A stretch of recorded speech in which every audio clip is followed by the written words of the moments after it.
अवसरोना लाडू खाबो दोना दोना अवसरोना लाडू खाबो दोना दोना आव पहुना लाडू खाबो दोना दोना आव पहुना लाडू खाबो दोना दोना आव पहुना अवसरोना लाडू खाबो दोना दोना आव पहुना अवसरोना लाडू खाबो दोना दोना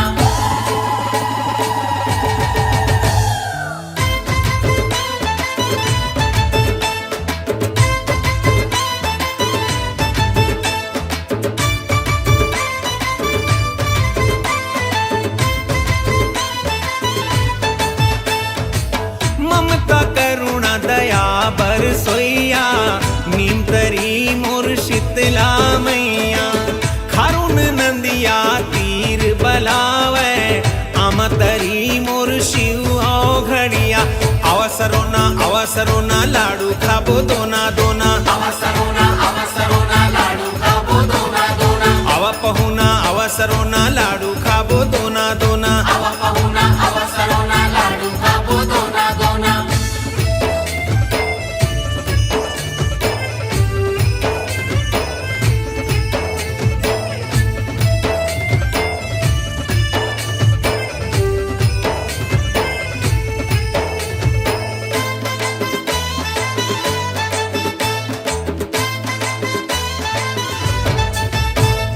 ठाकुर दूध दहीला चढ़ावे बरई खवावे पान साहू डारे तेल दिया नामा सुनकर देवे तान चारों तरफ यदु गौ माता भक्तन जगह जगह गौठान आम पान के गवैया गावे गोस्वामी के धाम मैया मोरे लाड़ करोइया नीमतरी मोर शीतला मैया खारुन नंदिया तीर बलावे आमतरी मोर शिव घड़िया चलो रे मोर संग चलो ना जय जय शीतला मैया कहो ना अवसरोना लाडू खाबो दोना दोना अवसरोना लाडू खाबो दोना दोना आव पहुना अवसरोना लाडू खाबो दोना दोना आव पहुना अवसरोना लाडू खाबो दोना दोना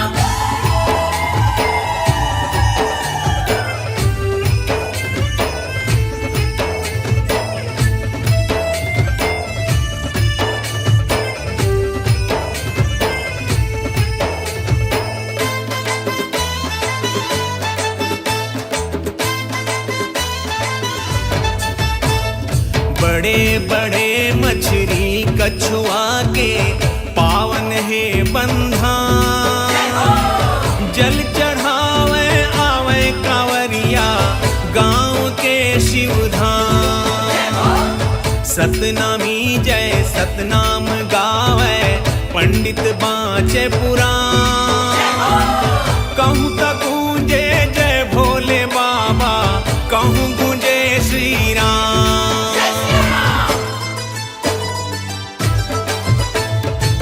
हर लेवे दुख देवे सुख छैया नीमतरी मोर शीतला मैया खारुन नंदिया तीर बलावे आमतरी मोर शिव घड़िया चलो रे मोर संग चलो ना जय जय भोलेनाथ कहो ना अवसरोना लाडू खाबो दोना दोना अवसरोना लाडू खाबो दोना दोना आव पहुना अवसरोना लाडू खाबो दोना दोना आव पहुना अवसरोना लाडू खाबो दोना दोना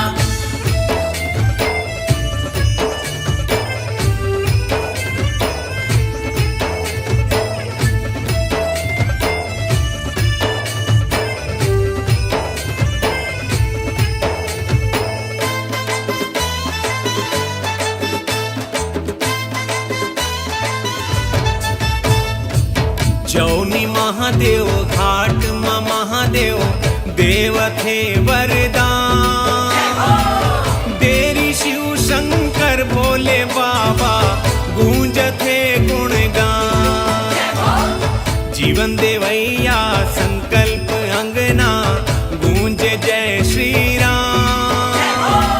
साला सर के मंदिर मगावे माई जस हनुमान। जय हो शीतला माई। हर लेवे दुख देवे सुख छैया आमा तरी मोर शिव घड़िया।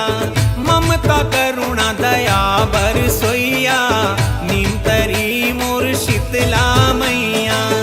आवा पहुना जय जय भोलेनाथ कहो ना। अवसरो ना लाडू खाबो दोना दोना। अवसरो ना लाडू खाबो दोना दोना। अवसरो ना जय जय शीतला मैया कहो ना। अवसरो ना जय जय भोलेनाथ कहो ना। अवसरो ना जय जय शीतला मैया कहो ना। अवसरो ना जय जय भोलेनाथ कहो ना। अवसरो ना लाडू खाबो दोना दोना। अवसरो ना लाडू खाबो दोना दोना। अवसरो ना जय जय भोलेनाथ कहो ना। अवसरो ना जय जय शीतला मैया कहो ना। बोल शीतला मैया।